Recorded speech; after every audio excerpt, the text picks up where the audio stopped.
Em primeiro lugar, educação. Bom dia, boa tarde, boa noite, dependendo de quando você estiver vendo este episódio. Em segundo lugar, bem-vindo ao canal Preso na Língua. Eu sou Fernando Morato e estou olhando para a poesia.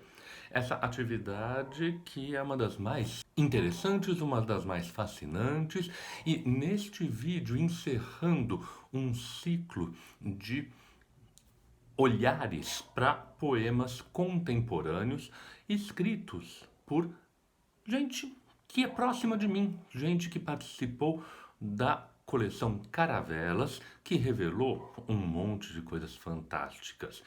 Inclusive, esse texto do qual a gente vai tirar alguma coisa hoje. Vamos olhar para a poesia? Olha pra poesia. Olha pra poesia.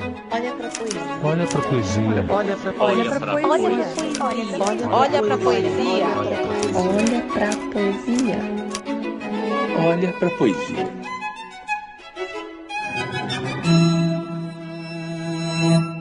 A coleção Caravelas, como eu já disse nos últimos episódios, ela traz uma variedade de vozes, uma variedade de olhares fascinante, interessantíssima.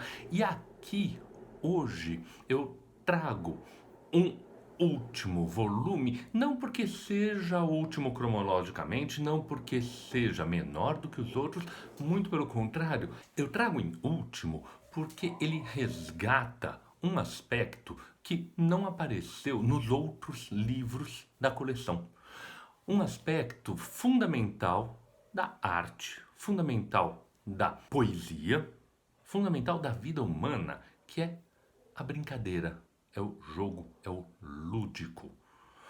É famosa a tese do historiador holandês Johannes Huizinga, ou Huizinga, como eu já ouvi alguns pronunciarem, não conheço holandês,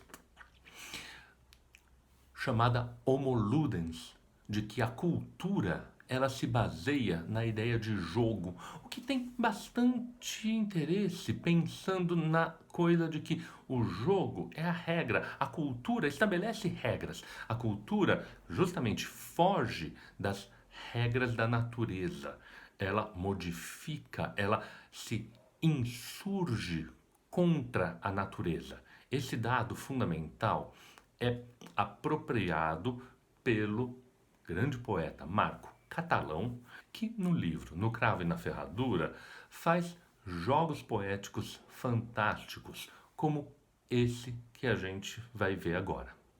Tarde gelada, saudade dobrada. Lembrar é viver duas vezes. Relembrando é que se aprende. Na vida, metade é saudade. Toda árvore tem sombra, tudo mais tarde se lembra. A cada dia, uma saudade. Só se vão os anéis quando os dedos os esquecem. Tempo passado, gosto ansiado. Noite curta, saudade longa. A saudade deixa o amargo doce. Se o pau é torto, a saudade o endireita. Vida cumprida, saudade comprida. Quem não esquece, adoece. A vida é rápida, a saudade demorada. Anoitece e a saudade cresce. Quase ingênuos os versos deste poema, todos construídos a partir de um jogo bastante claro de usar frases feitas, de usar provérbios, mas os provérbios são sempre apropriados de uma forma um pouco diferente. Essa apropriação, ela resulta em duas coisas. Primeira, uma musicalidade muito forte, uma musicalidade muito evidente aqui. Tempo passado, gosto ansiado. Esse jogo que aparece no verso, vida cumprida, saudade comprida, que a gente normalmente pronunciaria iguais. A métrica implícita nos provérbios populares que jogam com os sons do verso redondilho, tudo isso está presente. É um primeiro aspecto. Um segundo aspecto é que essa poesia popular geralmente é o veículo de conhecimentos tradicionais.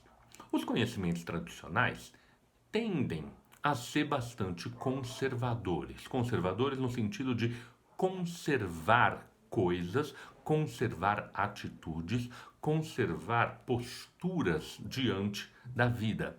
E é exatamente aqui que o catalão joga, porque ele pega o verso e a sonoridade que tem a cultura popular e subverte por dentro. Esse é o melhor tipo de subversão que se possa imaginar, que é minar de dentro para fora ao ressignificar coisas, como do tipo: só se vão os anéis quando os dedos os esquecem.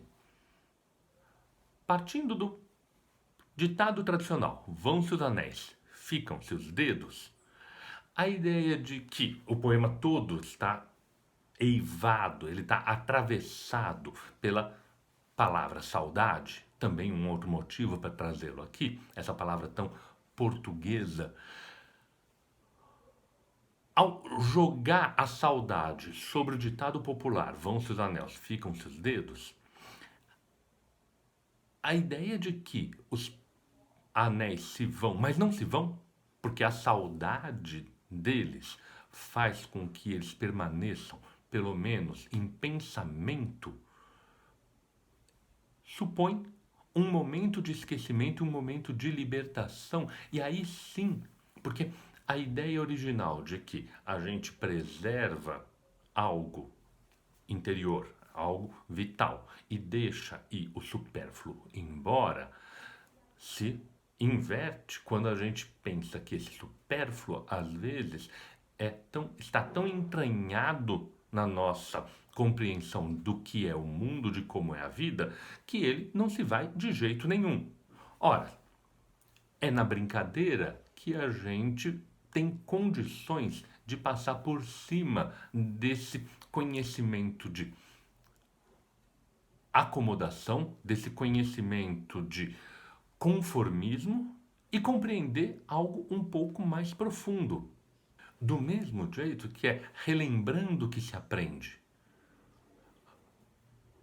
Relembrando, olha que interessante, porque agora a gente está transformando a saudade num outro tipo de relação com a vida.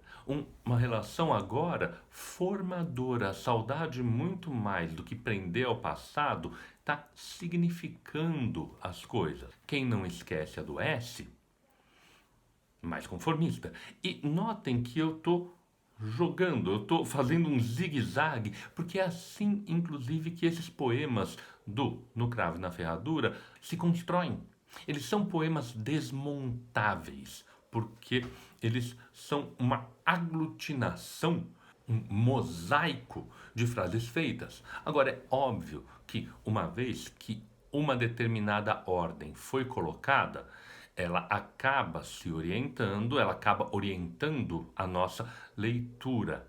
O que não quer dizer que a gente seja proibido de ler de outras maneiras.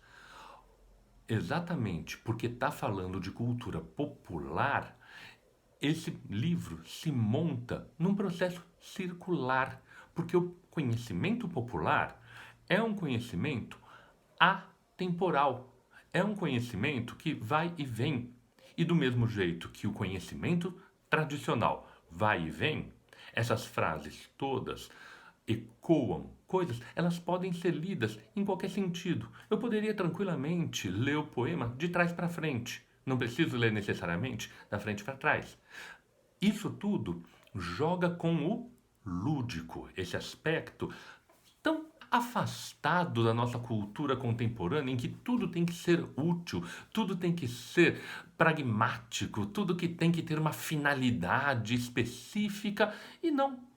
Aí, um toque de mestre do catalão nesse livro é que, intercalando os poemas que se montam com mosaicos de frases feitas, cada um deles a partir de uma ideia específica, vão aparecendo adivinhas, adivinhas nonsense, adivinhas que também estão enraizadas na cultura popular, o que é, mas que não têm uma resposta lógica. Muito pelo contrário, elas são inventadas, elas são fantasticamente absurdas e justamente por isso elas são saborosíssimas.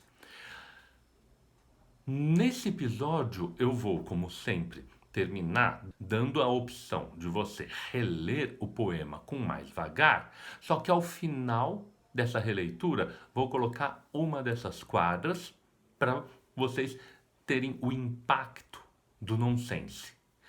Enquanto não tem o impacto do nonsense, a gente fica com o impacto do próprio poema. Circulando ao redor da saudade, anoitece, a saudade cresce. É o verso final que realiza exatamente o movimento da saudade, que é no aquietamento, é no ensimesmamento que a noite traz, que a saudade pode brotar. Então, depois do ensimesmamento da última leitura, vem uma novidade.